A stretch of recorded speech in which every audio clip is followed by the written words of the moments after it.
Dès le début du projet, nous avons cherché un gameplay viable. C'est-à-dire que nous ne sommes pas partis d'un prototype fonctionnel, donc on a pris beaucoup de temps à savoir vers quelle direction vraiment nous voulions aller.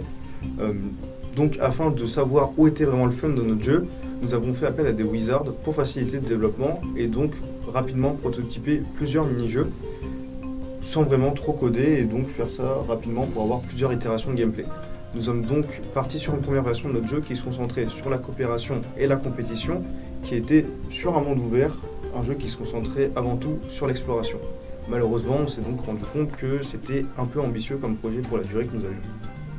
Le problème aussi de ce setting pour cette première version, c'est que les deux joueurs du même équipe faisaient la même chose, du coup c'était pas très marrant. On a décidé alors de contraindre les deux joueurs d'une même équipe en les mettant l'un sur les épaules de l'autre pour créer ce décalage qui est un petit peu sympa. On s'est rendu compte que c'était ça qui était vraiment marrant en fait. On a décidé de concentrer notre gameplay là-dessus et donc d'abandonner l'exploration. On a pris la décision de restreindre l'espace de jeu pour avoir des mini-ateliers concentrés qui sont efficaces. Vu que la moitié du jeu est basée sur la physique, il a fallu qu'on la rende crédible mais cartoon pour qu'elle reste dans la DA. Du coup, on a combiné des scripts et la physique du moteur pour la rendre cohérente vis-à-vis des visuels qu'on proposait. Par exemple, un problème qu'on a eu, c'était de formaliser nos blocs interactifs qu'on avait, qui pouvaient être tirés par l'équipe grâce au grappin.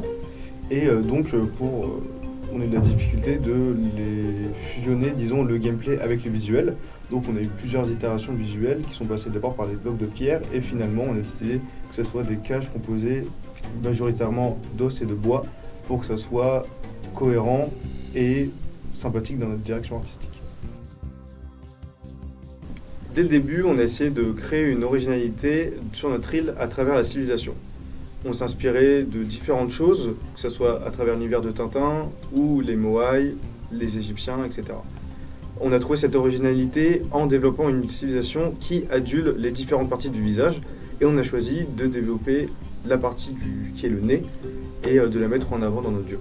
Quand la pré-production a commencé, nous avions déjà préétabli une direction artistique semi-réaliste qui a évolué au fur et à mesure de l'avancée du travail afin de trouver un univers à la fois drôle, intéressant, mais surtout harmonieux. Ensuite, on a réalisé des screen tests dans l'ensemble du groupe, mais malheureusement, on a remarqué qu'il y avait des divergences dans la vision de l'univers au niveau des rendus et aussi dans la technique utilisée. Suite à cela, en fait, il a été décidé de créer un pipeline précis pour chaque type de props afin justement d'uniformiser le tout et surtout d'avoir en fait le résultat escompté. Pour pallier les différences de style des artistes de notre groupe, on a mis en place un pipeline de production et de texturing pour mettre tous les artistes sur la même longueur d'onde et ainsi unifier les styles de chacun. Ce qu'on a donc fait, c'est créer un pipeline de production pour chaque prop, c'est-à-dire qu'on a créé une ressource de documents en expliquant du coup les manières de texturer et de produire chaque asset.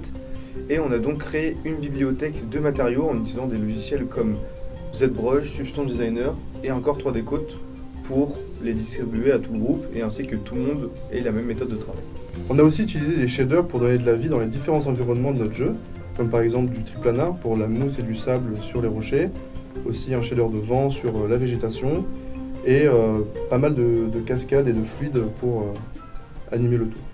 La dernière chose qui nous a été très utile, c'est un shader qui nous a permis de blend différentes textures sur le sol, puisque le terrain de Unity causait pas mal de problèmes concernant ce blend. Nous avons donc utilisé des F-maps afin d'avoir des blends qui étaient intéressants visuellement grâce à notre caméra 3/4 top. Une fois que le gameplay a été établi, la difficulté était de trouver un design qui correspondait au fait d'avoir un joueur au-dessus de l'autre. Surtout que la contrainte qu'on avait, c'était que le joueur qui était au-dessus devait, grâce à son grappin, pouvoir tirer à distance et donc s'orienter à 360 degrés. Du coup, en fait, pour pallier à ce problème, on a choisi de cacher les jambes du personnage du haut pour simplifier les animations et que les animations du personnage du haut soient indépendantes de celles du bas. Pour la Team Explo, du coup, on a fait plusieurs recherches de silhouettes. On s'était mis d'accord sur une version avec un véhicule. Du coup, le personnage du haut est dans une plateforme. Ça résout du coup ce problème d'animation. Et on n'a plus qu'à, on l'a peaufiné du coup pour pour qu'il puisse être à l'état actuel dans le jeu. Pour la seconde équipe, l'idée était de totalement contraster le design par la forme, la silhouette, la couleur et surtout les traits de caractère entre les deux équipes pour vraiment les faire ressortir comme deux équipes adversaires et qui ressortent vraiment bien dans le décor. Concernant l'animation, il y a eu de nombreuses contraintes liées à la disposition des personnages et à leur gameplay asymétrique. En effet, les personnages étant l'un sur l'autre, il fallait que les animations puissent se jouer en même temps et ce, indépendamment de la direction des personnages. Après plusieurs essais, la solution qui a été trouvée a été de créer un intermédiaire entre le personnage du haut et celui du bas. Cela permet de rendre les animations totalement indépendantes et de créer un nouveau point de pivot pour le personnage du haut. Nous avons aussi créé un script sur le personnage du haut afin qu'il suive constamment l'endroit qui est ciblé, et ce, quelle que soit l'animation. Un autre des problèmes a été le tangage. À cause de la hauteur, dès que le personnage du bas était légèrement incliné, cela déséquilibrait totalement le personnage du haut. Et donc il a fallu gérer les animations en prenant cette donnée en compte. Et même après coup, il a fallu fixer certains axes de rotation du personnage du haut afin d'éliminer les derniers mouvements parasites. Nous vous remercions pour l'attention que vous avez portée à notre projet. Nous avons pris énormément de plaisir à développer Lost Island. Merci et à bientôt.